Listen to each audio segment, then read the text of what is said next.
Top quality और consistent performance के लिए सिर्फ सिल्वर पंप। टॉप क्वालिटी और कंसिस्टेंट परफॉर्मेंस के लिए सिर्फ सिल्वर पंप, नाम याद रखना। बहुचर्चित मत्सा गावचे सरपंच संतोष देशमुख यांच्या खटल्याची सुनावणी सरकार पक्षातर्फे आज आम्ही सुरू केली। जवळजवळ आज पहिल्या युक्तिवादात 1 तासामध्ये मी न्यायालयाला विवेचन केलं आणि न्यायालयाला स्पष्ट कल्पना दिली की मत्साजोगचे सरपंच संतोष देशमुख यांचा खून हा एका मोठ्या कटाचा परिपाक आहे आणि हा कट कसा होत गेला, कसा शिजला हे तारखेप्रमाणे न्यायालयाला सांगितलं। त्याचप्रमाणे प्रत्येक तारखेबाबत आमच्याजवळ पुरावा आहे हा देखील मी आज न्यायालयात दावा केला। विशेषतः ज्यांनी धमकी दिली, ज्यांनी वाल्मिक कराड याने जी धमकी दिली, त्याचप्रमाणे गँग लीडर हा तिथे प्रत्यक्ष आला आणि त्याने सुदर्शन घुलेने देखील त्या धमकीचा पुनरुच्चार केला। या सगळ्या गोष्टी सरकार पक्षाकडे व्हिडिओ रेकॉर्डिंगच्या स्वरूपात आणि ऑडिओ रेकॉर्डिंगच्या स्वरूपात आहेत आणि न्यायालयाने सांगितलं की हा कट म्हणजे एक कंटिन्युइंग क्रिमिनल कॉन्स्पिरसी आहे। हा कट 2 किंवा दोघांपेक्षा अधिक आहेच, परंतु हा कसा वाढत गेला आणि यातील आरोपी कसे दोषी आहेत। यातील एक फरारी आरोपी आहे, त्याच्याबद्दलही आम्ही कृष्णा आंधळेबद्दल न्यायालयाला विशद केलं की याचा देखील या गुन्ह्यात सहभाग कसा आहे। आता महत्त्वाच्या 2 गोष्टी याच्यामध्ये आम्ही आज न्यायालयात विशद केल्या। काही जे महत्त्वाचे साक्षीदार आहे त्यांची ओळख ही गोपनीय न्यायालयाने ठेवावी अशी न्यायालयाला विनंती केली आहे।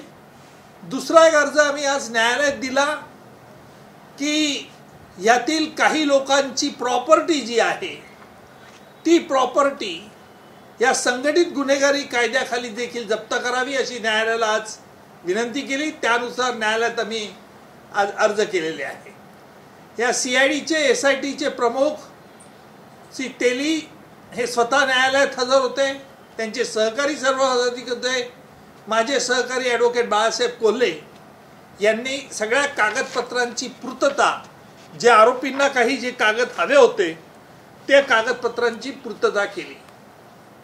आमच्याकडे असलेल्या उपलब्ध पुराव्यानुसार ही घटना 8 ऑक्टोबर 2024 पासून तर शेवटी म्हणजे ज्या वेळेला 9 जानेवारीला यांचा मत्साजोगचे सरपंच 9 डिसेंबर 2024ला यांचा ज्या वेळेला निघून खून झाला त्यापर्यंत या घटनाची मालिका ही आम्ही न्यायालयात विशद केली आणि तसंच न्यायालयाला स्पष्ट केलं की प्रत्येक घटनेच्या तारखेविषयी आमचा जो पुरावा आहे, यातील संघटित गुन्हेगारी ही कशी फोफावली गेली आणि यातला म्होरक्या जो गँग लीडर सुदर्शन घुले आहे हा मुख्य आरोपी जो वाल्मिक कराड याच्या म्हणण्यानुसार कसा वागत होता हे देखील आज न्यायालयात आम्ही स्पष्ट केलेलं आहे।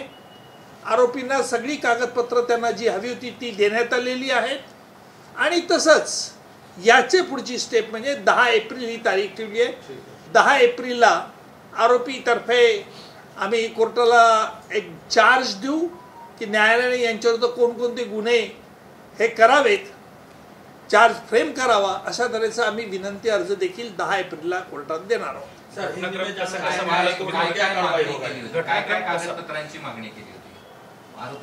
आरोपीच्या वकिलांनी ज्या कागदपत्रांवरती सरकार पक्षाची भिस्त होती, विशेषतः CCTV फुटेज, त्याचप्रमाणे CDRs, त्याचप्रमाणे या आरोपींची जी गोपनीय मीटिंग जी झाली जी 7 डिसेंबर 2024ला आणि त्याचप्रमाणे ही जी मीटिंग झाली त्याचप्रमाणे हॉटेलच्या तिथे जे एकत्र भेटले होते त्या संदर्भातले सगळे कागदपत्रांचं मागणी त्यांनी मागितली होती, त्याप्रमाणे मागणी। त्याचप्रमाणे यांनी प्रत्यक्ष ती अबादा कंपनी जी आहे या अबादा कंपनीच्या अधिकाऱ्यांना जी धमकी दिली होती ती धमकीचे ऑडिओ कॉल्स, ऑडिओ रेकॉर्डिंग हे सुद्धा न्यायालयात आम्ही हजर केले आहे।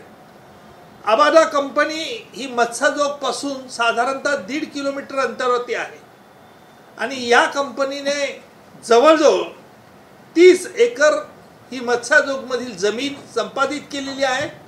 त्यांनी तिथे स्टोअर यार्ड म्हणून ते वापरत होते आणि त्या बदल्यात ही अबादा एनर्जी प्रायव्हेट कंपनी जी आहे ही त्या शेतकऱ्यांच्या ज्यांच्या जमिनी त्यांनी ताब्यात घेतल्या कराराने त्यांच्या प्रत्येक मुलाला तिथे नोकरी देणार होते आणि महिना 50,000 वर्षाला 50,000 रुपये द्यायचं कबूल केलं तर त्यानुसार ते देत होते.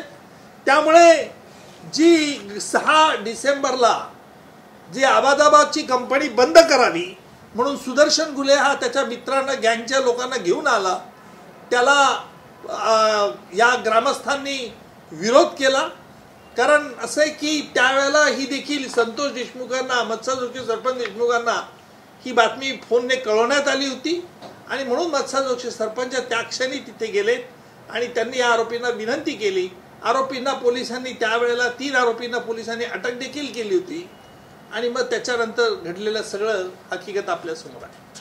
आरोपी व्हिडिओ कॉन्फरन्सिंगद्वारे होते, त्यांच्या म्हणण्याबाबत आज काही कार्य धरलं जातं नाही. आज आरोपींच्या वकिलांनी आम्हाला कागदपत्र द्या, तुम्ही खटला सुरू करू नका, कारण आम्हाला कागदपत्र दिल्याशिवाय तुम्हाला खटला सुरू करता येत नाही अशी त्यांनी विनंती केली होती.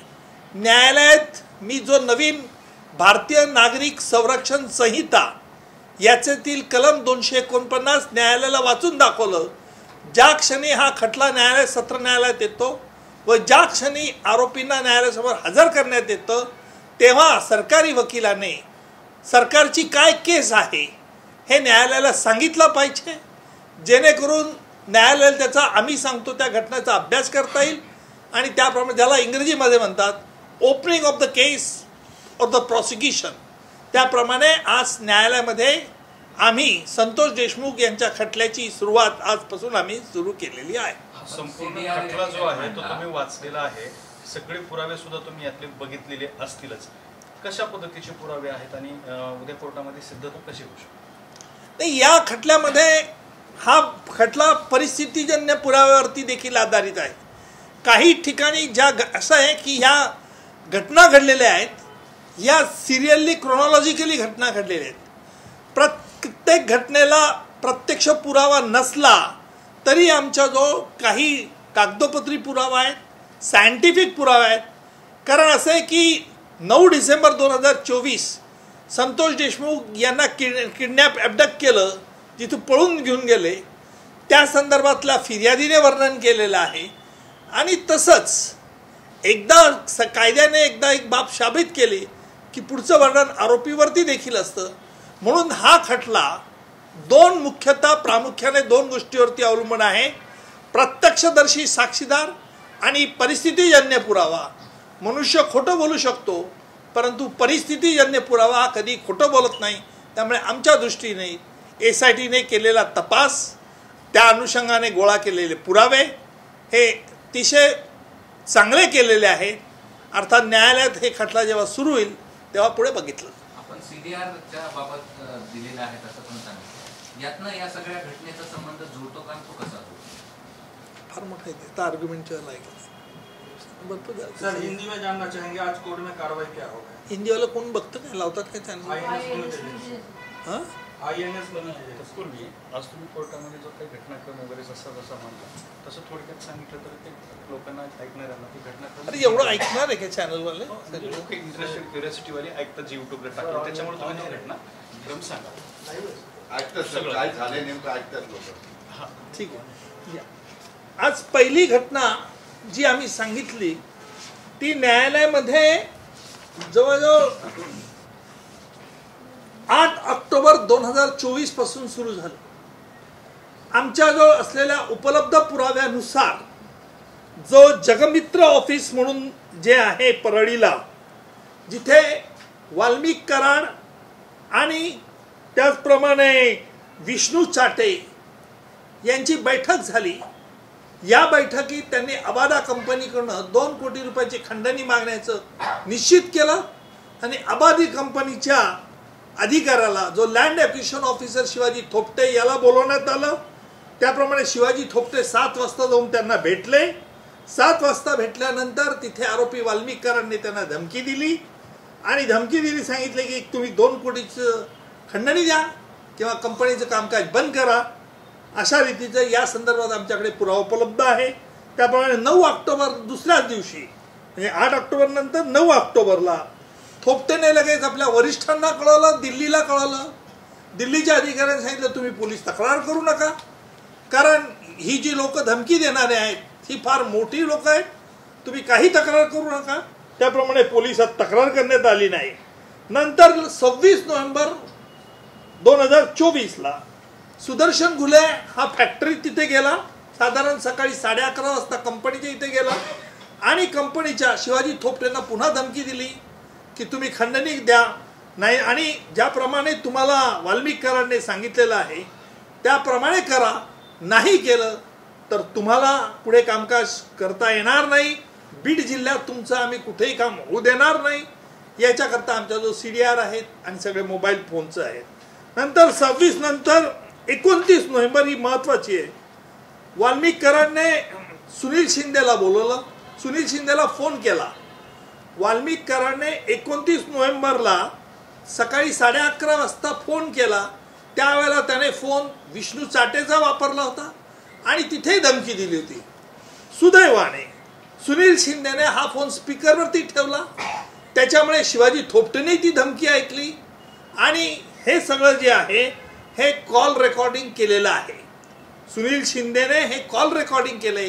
ते मोबाईल फोन आम्ही रासायनिक तज्ज्ञाकडे तपासणीला पाठवले. त्याचा अहवाल आल्यावरती आणि याचप्रमाणे वाल्मिक कराडचे आवाज आम्ही तिथे पोलिसांनी CID वाले रेकॉर्ड केले आहे. अशा तऱ्हेचे ह्या घटना आहेत.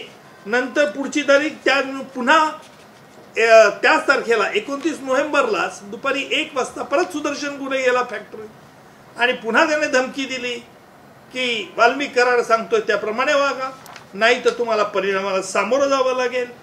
आता याचं व्हिडिओ रेकॉर्डिंग केलेलं आहे. हे सगळे पुरावे आज आमच्याजवळ उपलब्ध आहेत. 6 डिसेंबरला आहे. नंतर 6 डिसेंबरला नंतर पोलीस तिथे आले होते. पोलिसांनी ऑन द स्पॉट केस पोलिसांनी पकडलं. 3 आरोपींना पकडलं होतं. त्यामुळे हा सुदर्शन गुले नंतर बाकीचे 2 आरोपी होते यांना पकडलं आणि पोलीस स्टेशनला फिर्याद दिली. नंतर 7 डिसेंबर, 8 डिसेंबर आणि 9 डिसेंबर या सगळ्या घटनाक्रम जर आपण बघितला तर ह्या लागोपाठ एकाला एक अनुसरून घडलेल्या आहे आणि म्हणून ही कंटिन्युइंग क्रिमिनल कॉन्स्पिरसी आहे असा आमचा दावा आहे. पण त्या घटनेमध्ये प्रत्यक्षात इथं संतोष देशमुख यांची हत्या झाली तर त्याचे काही फोटो काढलेले आहेत, व्हिडिओ काढलेले आहेत जे सोशल मीडियावरती त्याचे स्क्रीनशॉट समोर आले होते. तर हे व्हिडिओ फोटोज तुम्ही पाहिलात का? त्याच्यातली क्रूरता कशी आहे?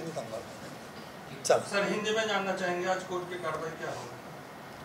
आज कोर्ट के सामने हमने आज संतोष देशमुख जो मत्सा गांव के सरपंच है उनकी केस के बारे में हमने कोर्ट को जानकारी दी और कोर्ट को हमने ये कहा कि कानून के मुताबिक जो नया कानून आया है भारतीय नागरिक संरक्षण संहिता, इसके मुताबिक हम कोर्ट को अवगत करना चाहते हैं कि आरोप अभियुक्तों के खिलाफ क्या सबूत है और किस प्रकार वो सबूत गुनाह होता है उससे, और दूसरी बात अहम बात कि हम किस प्रकार से कोर्ट के सामने ये जो सबूत है वो कैसे पेश करेंगे और किस प्रकार अभियुक्तों ने गुनाह किया है इसके बारे में हम कोर्ट को सामने दलील पेश करेंगे. ये कोर्ट को कहा.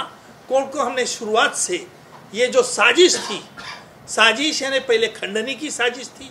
खंडनी के साजिश में मत्सा गांव के सरपंच जो संतोष देशमुख है इन्होंने बीच में उनको अपोज किया, इसलिए इनको गुस्सा कैसे हो गया और ये गुस्सा इनके काबुल में नहीं रहा और इसलिए उन्होंने इनका किस बेरहमी से मारा ये कोर्ट को हमने आज पेश किया.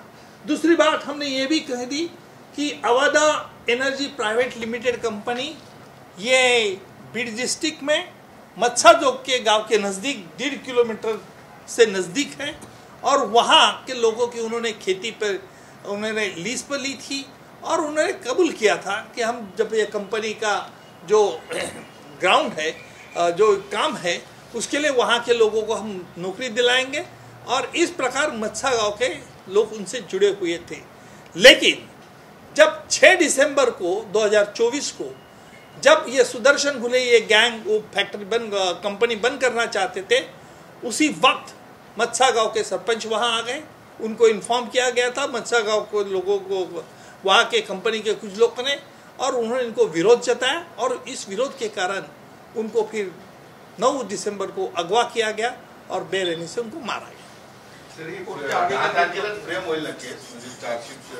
तर हे नाही मी सांगू शकत सर, आगले सुनाई कितने डेट को? हाँ आगले सुनाई क्या नेक्स्ट अभी नेक्स्ट अगली सुनावनी 10 अप्रैल को है।